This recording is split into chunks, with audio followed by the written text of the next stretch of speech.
हमारी लाइफ से परमेश्वर का, इस जिंदगी से परमेश्वर का नाम ऊंचा हो और जो परमेश्वर हमसे चाहता है, जिस कार्य के लिए परमेश्वर ने हमें इस जगत में भेजा है, उस कार्य को हम पूरा कर सके।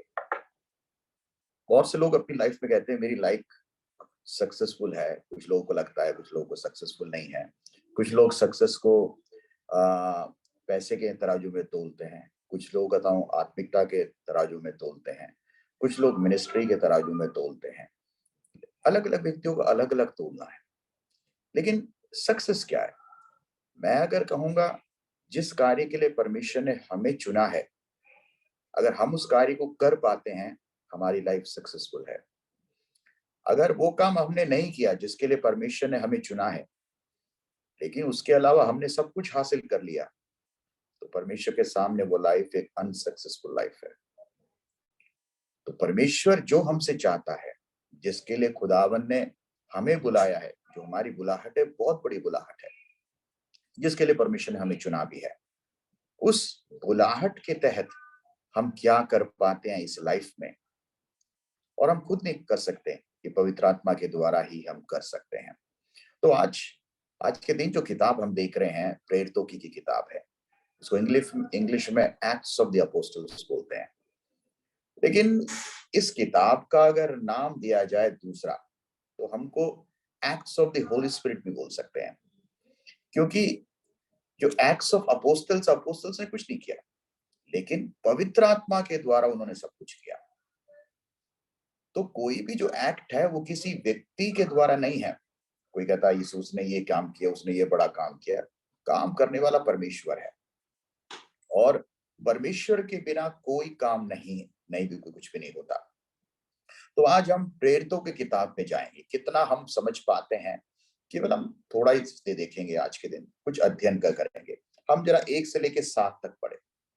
कोई जरा पढ़े the book of acts chapter 1 through 7।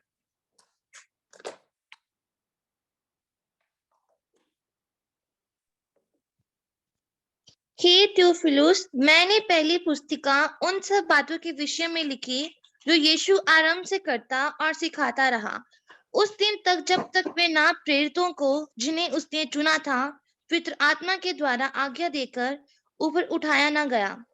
उसने दुख उठाने के बाद बहुत से पक्के प्रमाणों से अपने आप को उन्हें जीवित दिखाया, और 40 दिन तक वे उन्हें दिखाई देता रहा और परमेश्वर के राज्य की बातें करता रहा, और उनसे मिलकर उन्हें आज्ञा दी, यरूशलेम को ना छोड़ो, परंतु पिता की उस प्रतिज्ञा के पूरे होने की बात जोते रहो, जिसकी चर्चा तुम मुझसे सुन चुके हो। क्योंकि उन्होंने तो पानी में बपतिस्मा दिया है, परंतु थोड़े दिनों के बाद तुम पवित्र आत्मा से बपतिस्मा पाओगे। उन्होंने इकट्ठे होकर उससे पूछा, हे प्रभु, क्या तू इसी समय इज़राइल को राज्य फेर देगा? उसने उनसे कहा, उन समय या कालों को जानना जिनको पिता ने अपने ही अधिकार में रखा है, तुम्हारा काम नहीं। बस, थैंक यू। अब प्रार्थना करते। परमेश्वर, हम इस वाक्य और वचन को तेरे हवाले करते हैं। पवित्र आत्मा, तू अपनी बुद्धि और ज्ञान से हमें चला। तेरी कृपा हमारे साथ रहे, तेरी शक्ति हमारे साथ चले। परमेश्वर, वचन की गहराइयों में ले चल। परमेश्वर, इसको समझने के लिए परमेश्वर हमें उस पवित्र आत्मा की सूझबूझ चाहिए। तेरे पवित्र आत्मा के बिना हम इसकी गहराइयों में पहुंच नहीं सकते। आज के दिन को, शाम को तेरे हवाले करते हैं। पवित्र आत्मा, तू हमारे साथ रहना। खुदावन तेरे बेटे यीशु मसीह नासरी के नाम से मांगते हैं, आमीन। हमने वाक्य 1 से लेके 7 तक पढ़ा। अब इस पहले वाक्य को जरा हम गौर करते हैं। है थियोफिलिस, मैंने पहली पुस्तिका उन सब बातों के विषय में लिखी जो यीशु आरंभ से करता और सिखाता रहा। ये जो प्रेरितों की जो किताब है, कब लिखी गई और इसका कितने समय का ब्रैकेट पीरियड है? जो बाइबल स्कॉलर्स का कहना है, यीशु मसीह के पुनरुत्थान के बाद, after the ascension of Jesus Christ, उसके 30 साल बाद तक का जो टाइम है, जो ब्रैकेट पीरियड है, उसके अंदर क्या क्या हुआ, कलीसियाएं कैसे बनी, कलीसियाएं की स्थापना कैसे हुई, परमेश्वर के खुदावन यीशु मसीह के जो चेलों ने क्या क्या किया, किस प्रकार परमेश्वर के कार्य को किया, ये सब द बुक ऑफ एक्ट्स में लिखा है। और ये इसको लिखने वाला कौन है? इसको लिखने वाला लूक है। लूक के द्वारा 2 किताबें लिखी गई है। लूक के द्वारा जो पहली किताब है जो लिखी है वो है the gospel of look. Gospel of look पहली की किताब है और दूसरी किताब द एक्ट्स ऑफ अपोस्टल्स है जो लूक ने लिखी। अब ये दूसरी किताब है जिसके ऊपर हम यहाँ पे बातचीत कर रहे हैं। तो लूक थियोफिलिस नाम के एक व्यक्ति को लिखता है। एक जेंटाइल व्यक्ति है। जब बाइबल के अंदर लिखा नहीं है, लेकिन जो अगर आप डीप बाइबल स्टडी वगैरह करते हैं तो पता चलता है कि अन्य जाति व्यक्ति है जो कि जिसने लूक के साथ ही बाइबल स्टडी किया, अध्ययन किया। लेकिन अब ये उस व्यक्ति को ये चिट्ठी लिखता है और बताता है कि जो जो हमने सुना था, जो जो हमने समझा था, वो सब कुछ बात सही है। तो थियोफिलिस उसका एक दूसरा मतलब भी है। थियोफिलिस का मतलब है the one who loves God, या फिर परमेश्वर का एक मित्र जो है। तो ये आपके लिए और हमें, हमारे लिए भी सिंबॉलिकली है कि आप और हम जो परमेश्वर से प्रेम करते हैं उनके लिए लिखी गई है ये किताब, कि आप और हम भी अगर हम परमेश्वर में विश्वास करेंगे तो किस प्रकार बड़े बड़े कामों को आप और हम कर पाएंगे। तो कुछ भी असंभव नहीं है, क्योंकि इस प्रेरितों के किताब में जो काम किए गए हैं ये साधारण से साधारण व्यक्तियों के द्वारा हुआ है। इस कार्य को करने वाले कोई बड़े राजा लोग नहीं है, प्रमाणी नहीं है, साधारण लोग, आपके और मेरे जैसे लोग हैं। दूसरे वाक्य देखें, उस दिन तक जब तक वह इन प्रेरितों को जिन्हें उसने चुना था पवित्र आत्मा के द्वारा आज्ञा देकर ऊपर उठाया ना गया। कब तक? यहां पे बता रहा है Christ did his work unless he ascended. इसका मतलब है जब तक यीशु मसीह उठा लिया ना गया, मीन्स स्वर्ग की ओर ना गया, तब तक वो उस काम को करता रहा जिसके लिए पिता ने उसको भेजा है। देखिए कितनी एक महत्वपूर्ण बात है ना, कि खुदावन यीशु मसीह का जो लाइफ इस दुनिया में केवल 33.5 साल का था, लेकिन उस 33.5 साल में जब तक वो उठा लिए गए तब तक वो अपने पिता के भेजे हुए उस काम में लगे हुए थे।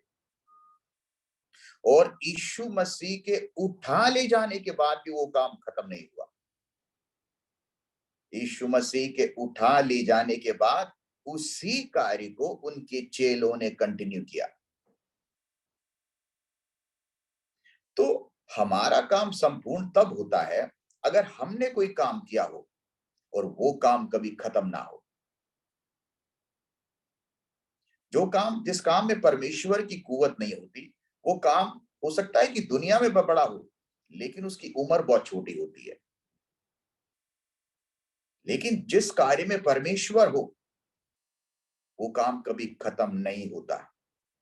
क्यों? क्योंकि परमेश्वर का हाथ उस काम में रहता है।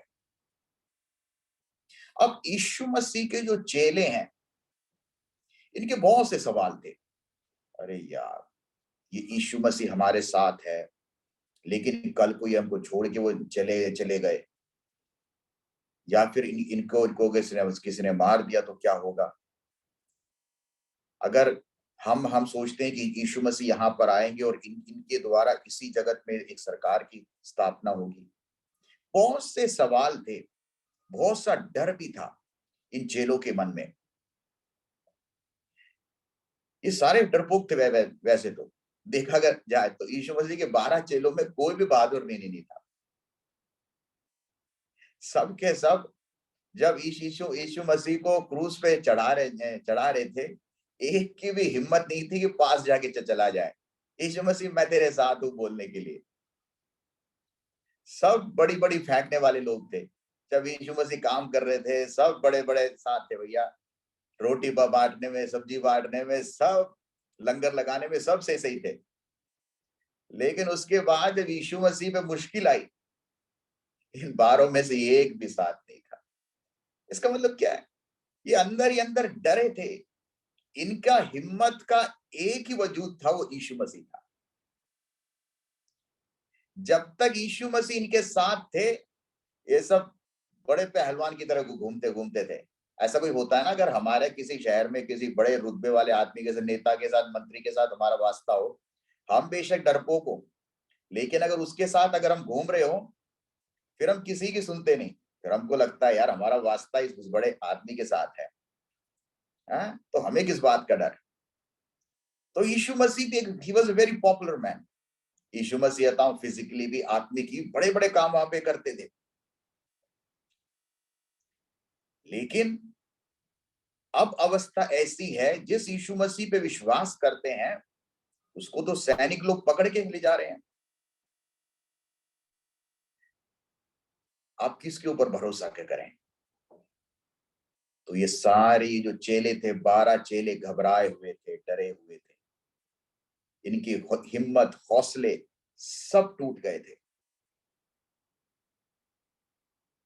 अब पढ़ते हैं तीसरी वाक्य को पढ़ते हैं।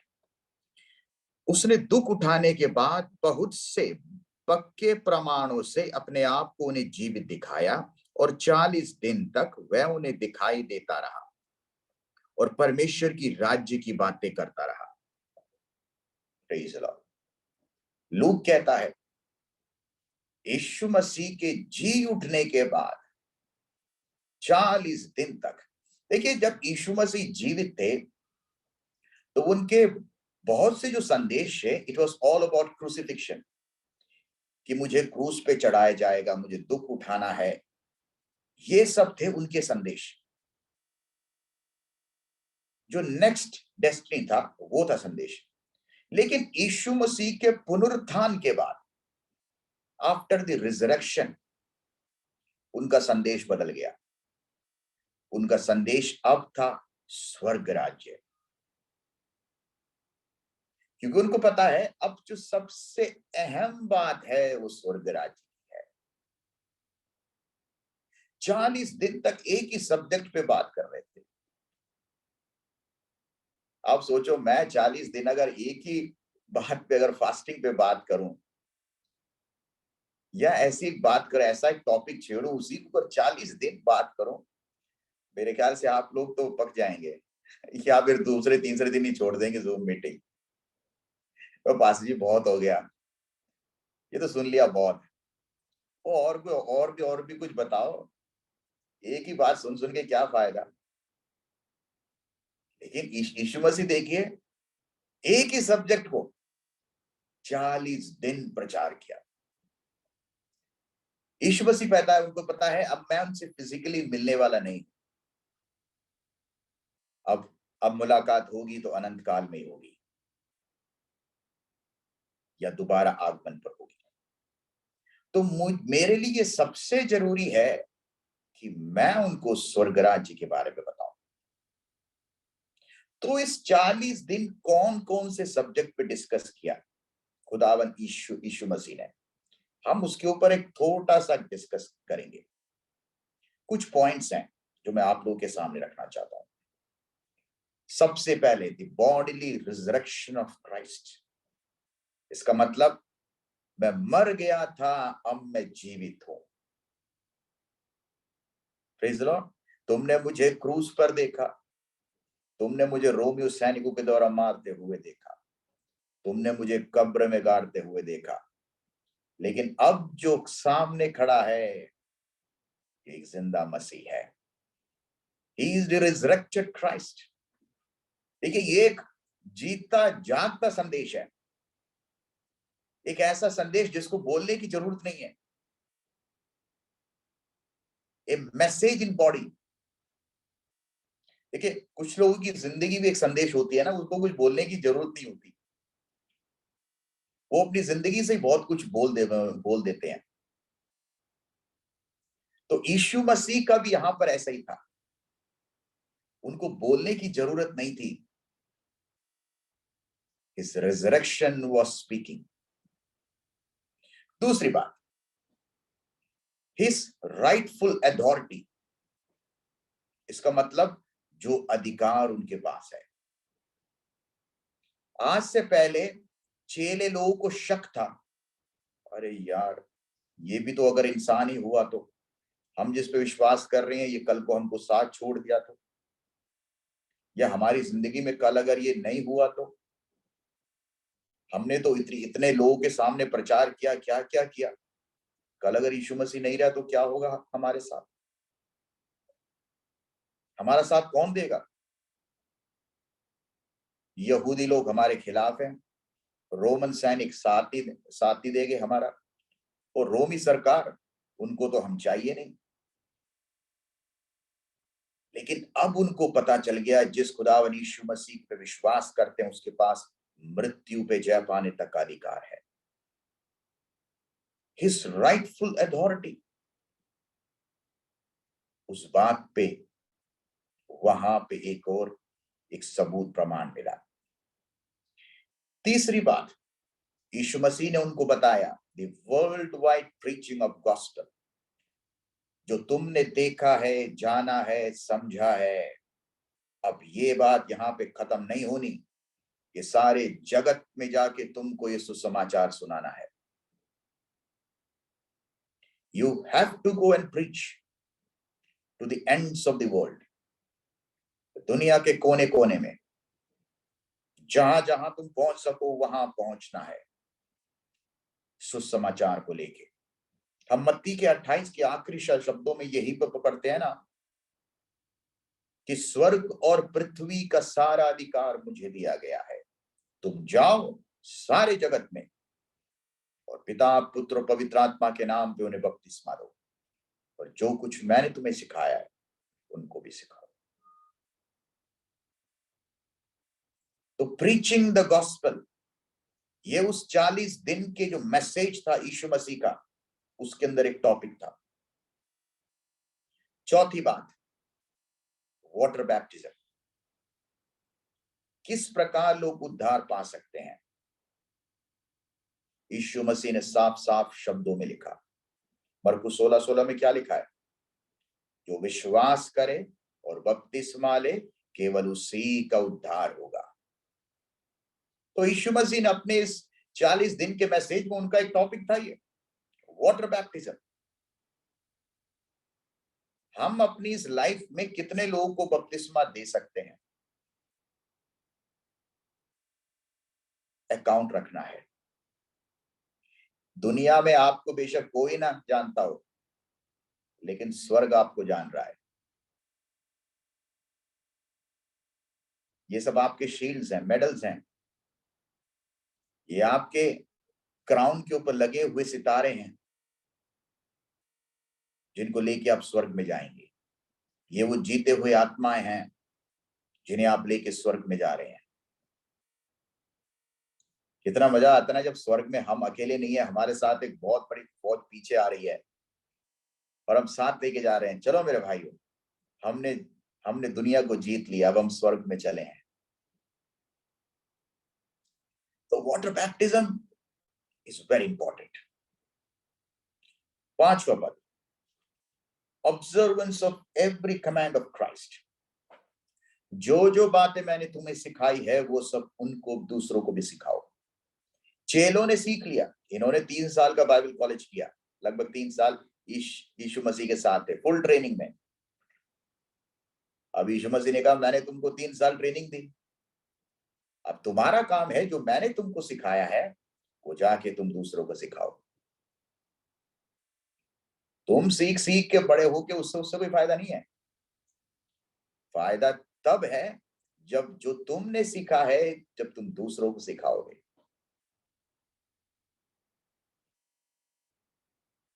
तुम्हारे ज्ञान का क्या लाभ अगर उस ज्ञान से किसी और व्यक्ति को उद्धार नहीं मिलता। तुम्हारे ज्ञान से क्या लाभ अगर तुम्हारे उस बुद्धि और अकल से कोई व्यक्ति अपने उस पुरानी जिंदगी से बाहर नहीं अगर आ सकता।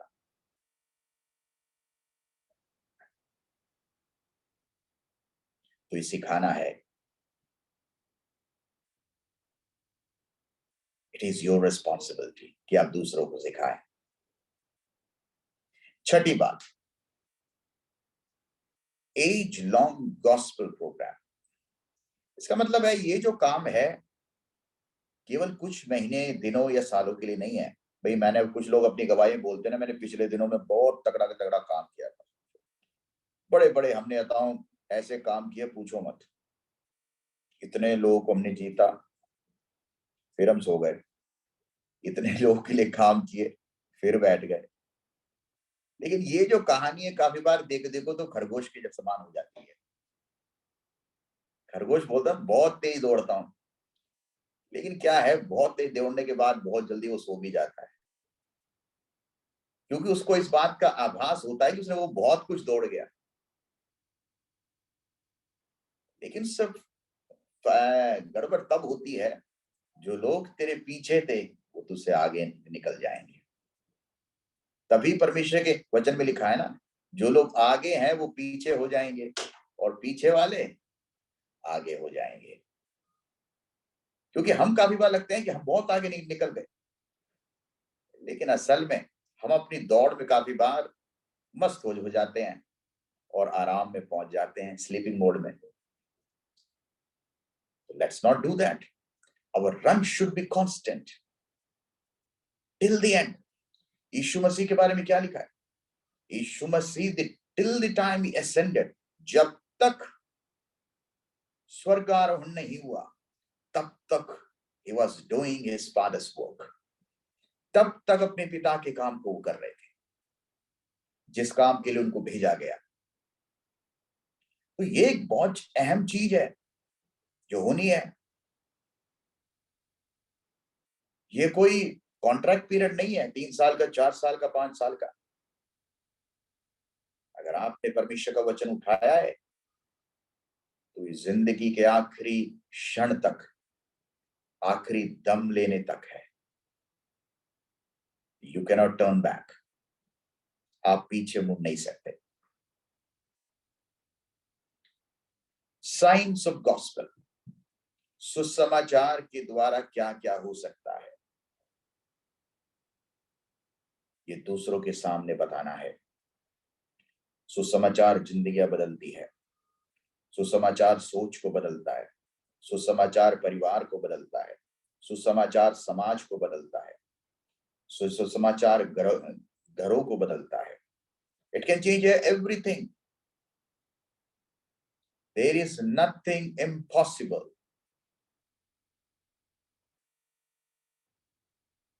सुसमाचार से कुछ भी असंभव नहीं है। क्यों? What is gospel? सुसमाचार का मतलब वो परमेश्वर की ताकत है, वो उसकी सामर्थ है। ये वो ताकत है जो खुदावन यीशु मसीह की ताकत है।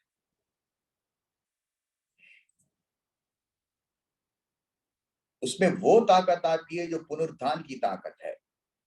इसका मतलब मृत्यु से बाहर लेके आने वाली ताकत।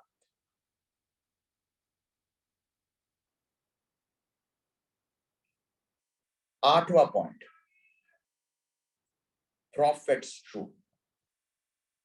प्रॉफिट्स ट्रू मतलब क्या है?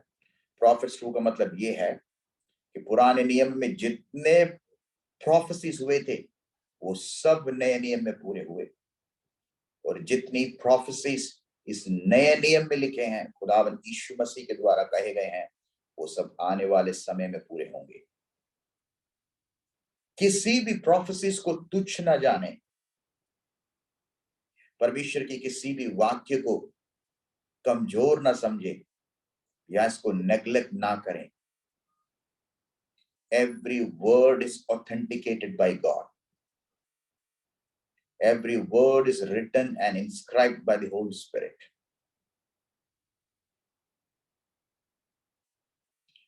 Noah point, sufferings are necessary. जिंदगी में सफरिंग होना जरूरी है।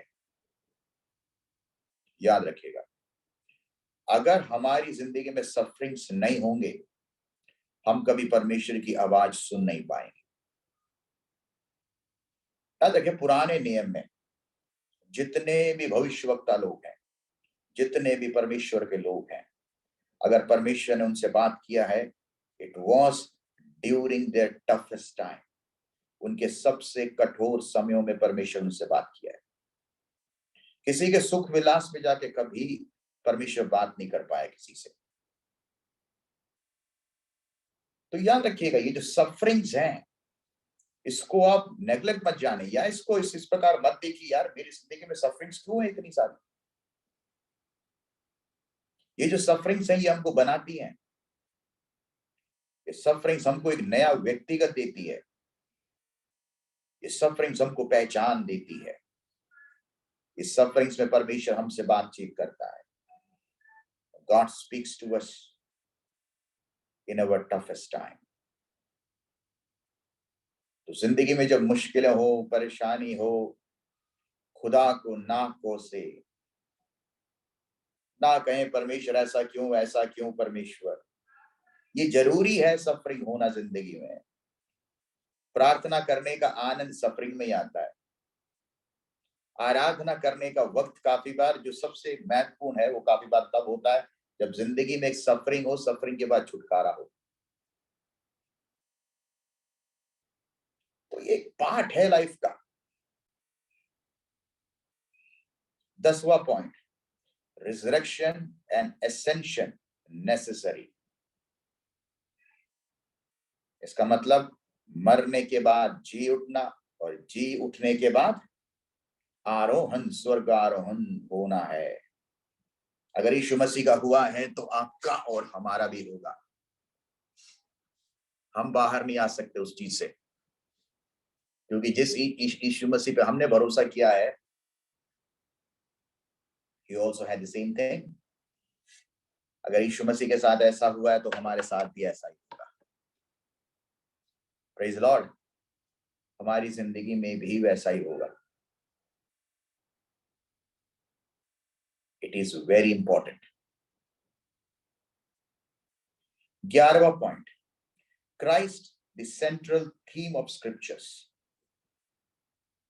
यीशु मसीह ही वचन की सेंट्रल थीम है। परमेश्वर के वचन को उत्पत्ति से लेकर प्रकाशित वाक्य तक अगर आप पढ़ेंगे, उसका जो सेंट्रल थीम ऑफ मैसेज है वो यीशु मसीह है। यीशु मसीह के बगैर ये बाइबल अधूरा है। कोई भी हम करें, कुछ भी प्रचार करें, गीत लिखें, प्रार्थना करें, संदेश दें, अगर उस संदेश में अगर यीशु मसीह का प्रस्ताव या वचन नहीं है तो वो अधूरा है। It does not make sense.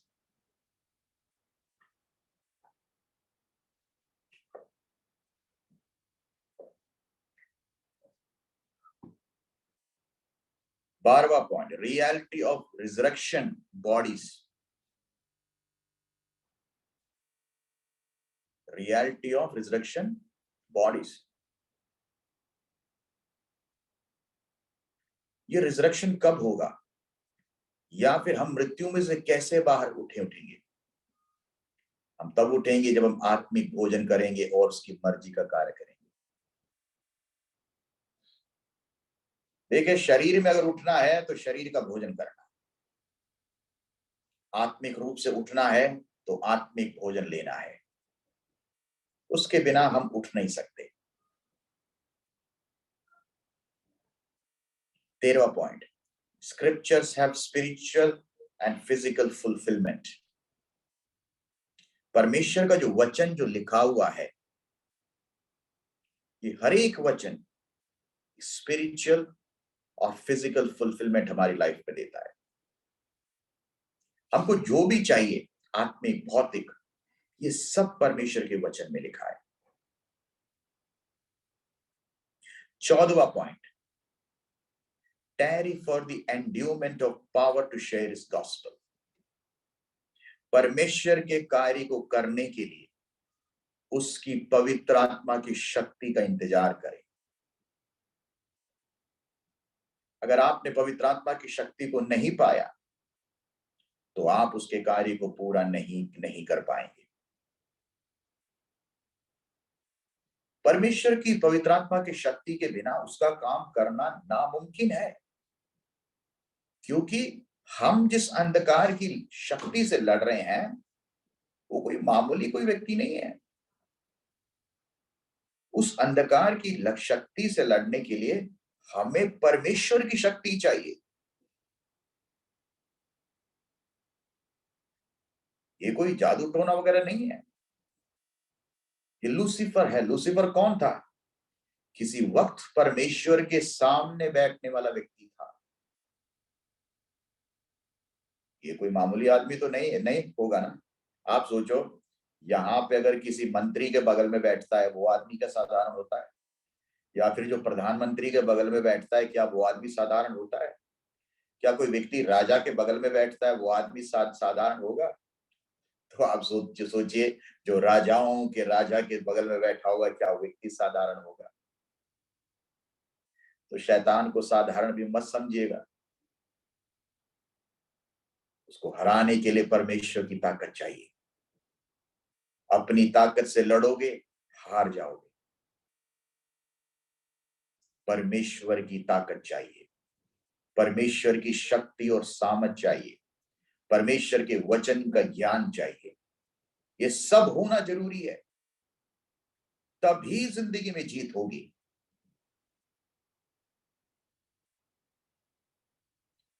Carry for the New Testament program. Preach the gospel.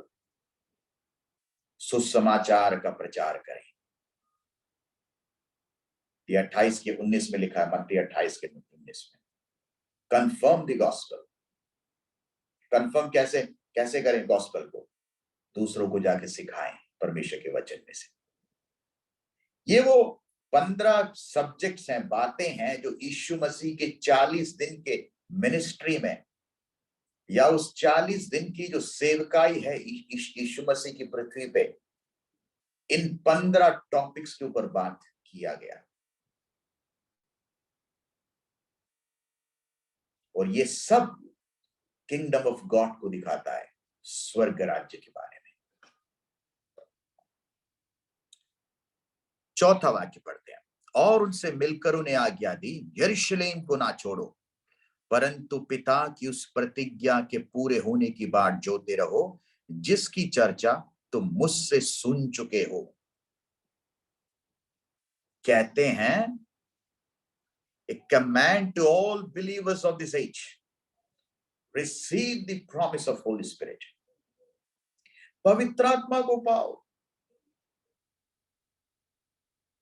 पवित्र आत्मा के बिना नहीं कर सकते हम कुछ भी। ये किताब ही नहीं होता अगर पवित्र आत्मा नहीं होती। पवित्र आत्मा के द्वारा किए हुए कामों को वर्णन किया यहाँ पे। Christ has spoken of the spirit baptism on several occasions. पवित्र आत्मा के द्वारा बपतिस्मा के बारे में यीशु मसीह ने बहुत जगह बात किया है। जरा देखिए यूहन्ना 7 का 37 to 39।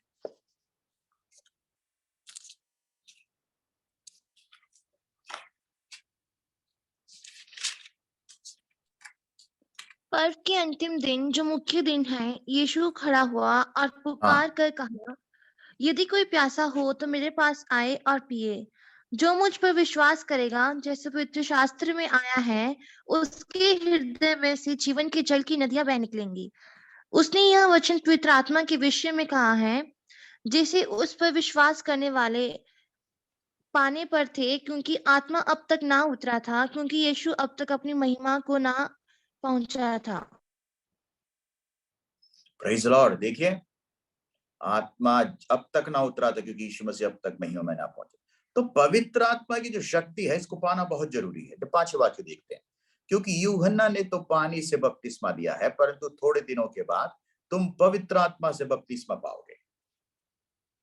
इस पवित्र आत्मा से बपतिस्मा पाने से क्या लाभ है? What are the things it's going to add to our life? ये कौन कौन सी चीजों को हमारी जिंदगी में बढ़ा के देगा जब हम इस पवित्र आत्मा का बपतिस्मा लेंगे? कुछ चीजें हैं, लिखिएगा।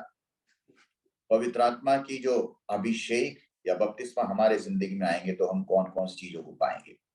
पहली बात, द वर्ड ऑफ विजडम, समझदारी की बात,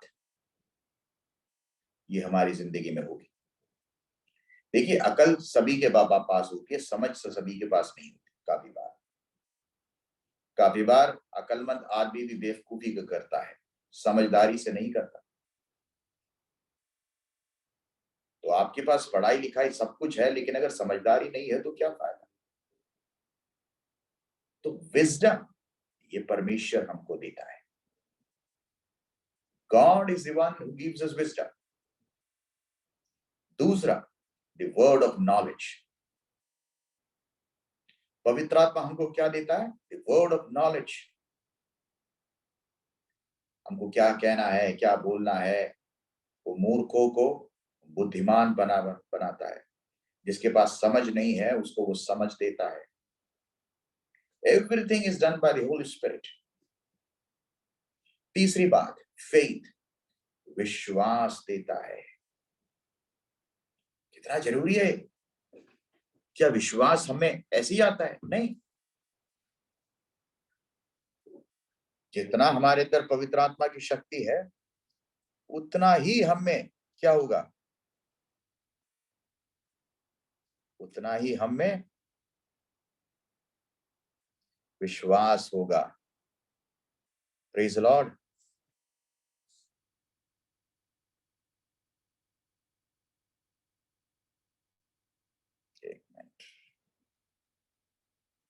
ओके, चौथी बात, द गिफ्ट्स ऑफ हीलिंग।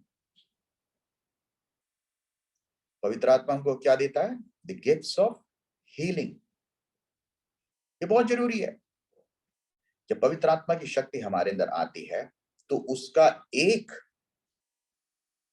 जो कार्य है वो हीलिंग भी है।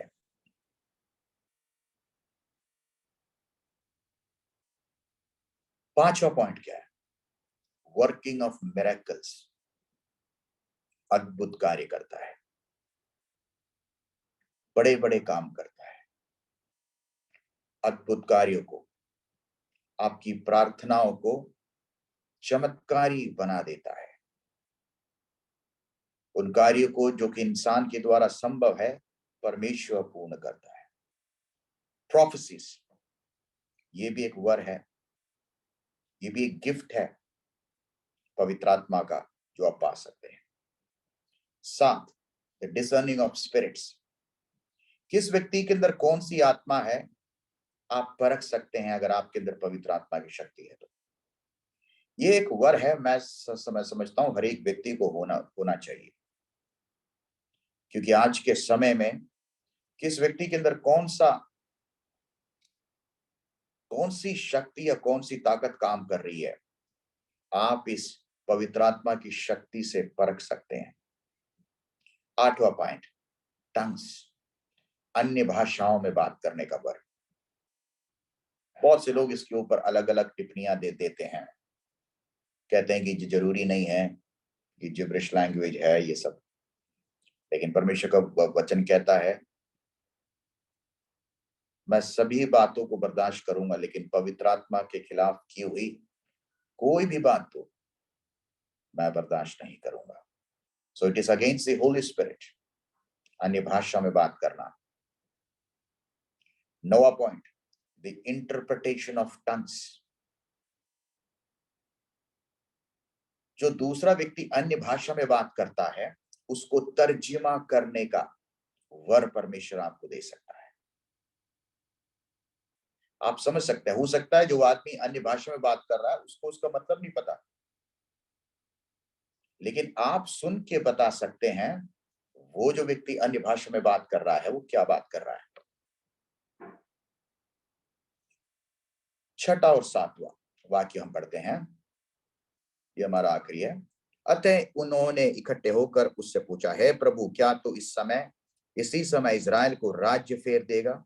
उसने उनसे कहा, उन समयों या कालों को जानना जिनको पिता ने हम अपने अधिकार में रखा है तुम्हारा काम नहीं। चेले लोग अब भी थोड़े व्याकुल हैं, ये सोचते हैं हमारा जो खुदा है मृत्यु में से बाहर आ गया, क्या अब ये अपना सरकार बनाने वाला है, अब ये कोई पॉलिटिकल किंगडम बनाने जा रहा है यहाँ पे। इसका मतलब क्या है? कब तक ये हमारे बीच में रहेंगे? क्योंकि ये तो मृत्यु में से बाहर आ गए। देखिए, यीशु मसीह ने चेलों के सभी बातों का जवाब दिया है हर एक वक्त। ऐसा कोई हाल नहीं है जिसका यीशु मसीह ने जवाब नहीं दिया। लेकिन यहां पर यीशु मसीह खामोश रहने को बोलते हैं। Be quiet, that is not for you to know, but my father will do it. देखिए, आपकी जिंदगी में भी काफी बार परमेश्वर आपसे खामोश रहने को बोलता है। Don't mingle with my plans. लेकिन हम परमेश्वर पूछते, परमेश्वर बोलना, तू क्या कर रहा है, मेरी लाइफ में क्यों हो रहा है ऐसा? परमेश्वर तू जानता है सब कुछ। हम परमेश्वर को पूछते रहते हैं, God tell me, God tell me. लेकिन परमेश्वर कहता है खामोश रह जा। क्योंकि जब परमेश्वर शांत रहने को बोलता है ना, उस वक्त हमारी लाइफ में सबसे बड़ा काम हो रहा होता है कहीं ना कहीं। जब डॉक्टर किसी व्यक्ति के ऊपर ऑपरेशन कर रहा होता है, उस वक्त अगर पेशेंट अगर ऑपरेशन रूम में बैठ के सवाल पूछेगा, डॉक्टर क्या कर रहे हो, जरा दिखाओ ना अंदर क्या क्या हो रहा है, हमें भी जरा देखने दो। तो डॉक्टर क्या बोलेगा? शांत बैठ के, तेरे अंदर, तेरे ऊपर बहुत बड़ा काम कर रहा हूं मैं भी, तुझे बोलने का मौका मिलेगा, लेकिन मैं अभी काम कर रहा हूं।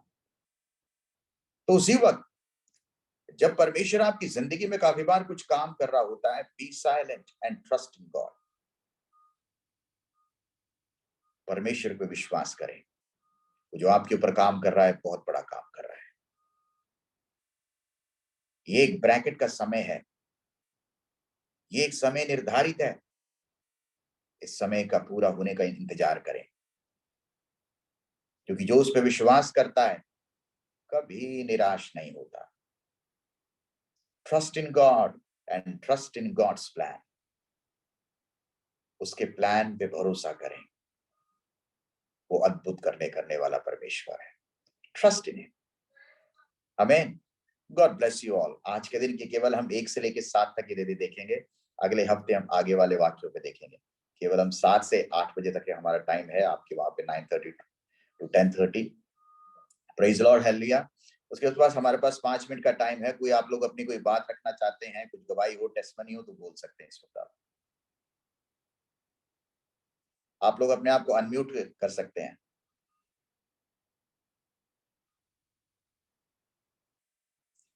ब्रदर दिलीप, अनम्यूट कीजिए या बोलिए। सभी को जय मसीह की। मैं एक प्रार्थना का रिक्वेस्ट देना चाह रहा हूँ। अभी हम लोग कहीं प्रार्थना का भवन में हम लोग चला रहे थे, तो वहां से खाली हो गया। अभी हम घर में कर रहे हैं और एक शाम के समय दूसरी जगह पर जा रहे हैं, और हमें कहीं भी किराए के लिए कोई मकान देने को तैयार नहीं है, भवन हॉल देने के लिए तैयार नहीं है। अधिकतर यहाँ पे RSS बीजेपी के लोग हैं, तो वो लोग सुन करके देने को तैयार नहीं है। तो एक तो ये विषय है, और दूसरा अभी मेरी बेटी को समझेंगे क्या है, वो उल्टियां कर रही है बहुत, और उसको जो है कल मैंने मेडिकल से दवाई, सॉरी डॉक्टर से दवाई दिला दी है, पर अभी